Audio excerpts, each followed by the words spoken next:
Jacobsen, Artsy Fartsy Life. Today we're going to use a rainbow of distress oxide sprays to make amazing mixed media backgrounds.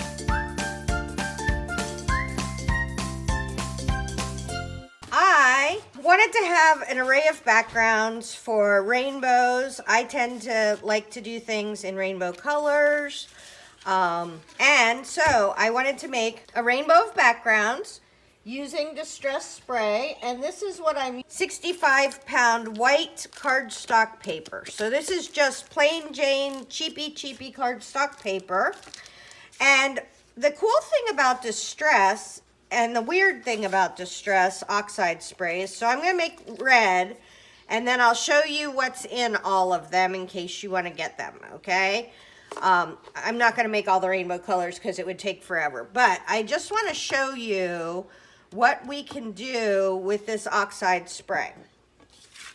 All right, I'm going to have to get rid of my glass mat because this works best if you have a silicone mat. So you could have, like this is a background silicone mat. You can get them that come on the glass mats.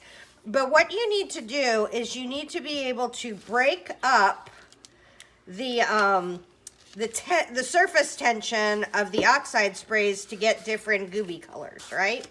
That is the official term. People mock me for how I talk, but what am I gonna do? Okay, so first off, these have a mix of colors, so we wanna shake them, of course. You wanna shake anything you use. And then it comes on like this. So say we were to just like dab it on, boop, right? You're gonna get a glob of stuff. So let's make a couple globs around, which there's nothing wrong with that at all, right? Nothing wrong. But you're not gonna get this really cool effect. So there's gonna be a lot of drying in this one. I'm going to dry this layer because you have to dry and heat set each layer so that you get the different things. If you don't get the different, you know, textures and the oxiding bits, if it's not dry when you do it, you would wind up with, it would just be a color, right? And isn't this fun? I think this is the coolest thing because when I first sprayed this down, I was like, oh no, this looks like salmon. I don't want salmon, I want red. So here's the trick. You want to break this up so it still looks like salmon, and you can put that on there. It doesn't matter with your fingerprints because it's going to cover it, right? So now we've broken up the things, and now we do a little tap, tap, tap, tappy, tap, tap. There you go. Let's dry. All right, so now you see we're starting to get some good blobs and splotches and stuff. So the other way you can do this, if you want to cover a large amount, you can spray like this, right? And then I still do tend to kind of, you know, glop up the stuff around the edges. You want to make sure that you're using this. See, now we're getting closer to what this looks like, right? I'm going to have to make a red project, seems. Okay, so we're going to do this. Dry, dry, dry. All right, and the cool thing about the oxide is it makes weird little places. Like on here you can see it dry. So I haven't used a different color to make those weird places. It just does that automatically. All right.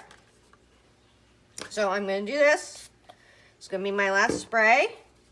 I'm going to break the tension. I'm going to cover that. I'm going to try to see, I don't like to have a lot of white in my artwork, so I'm going to try to cover. That's pretty good. All right, let's get this edge. Okay, there we go. All right, nice. And one last dry. And there you go. So that's how I made these. So let's talk about what the colors are that I use. There's a million distress oxide colors, but I have candied apple. I used, so let's do this. Candied apple, boop, right?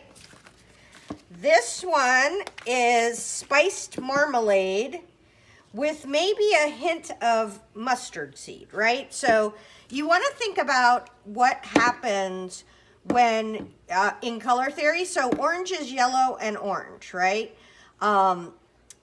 So if you, or orange is yellow and red.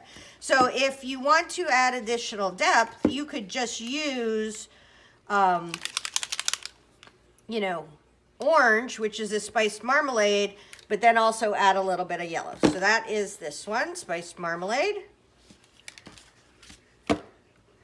Then I did yellow, which I used spiced marmalade and fossilized amber. Fossilized amber may be my favorite color of everything that Tim Holtz does. And this is another one of those weird ones where it looks beige, but it turns out to be yellow. Okay. Then for green, I used crushed olive and peeled paint. So this is two different colors, and see how beautiful that turned out? That's amazing. So crushed olive, peeled paint. And then for blue, I have two different blues I mixed. I mixed Distress Peacock Feathers, which is a really pretty bright blue, kind of a teal. So I like teal. And then Faded Jeans, which is a really nice blue.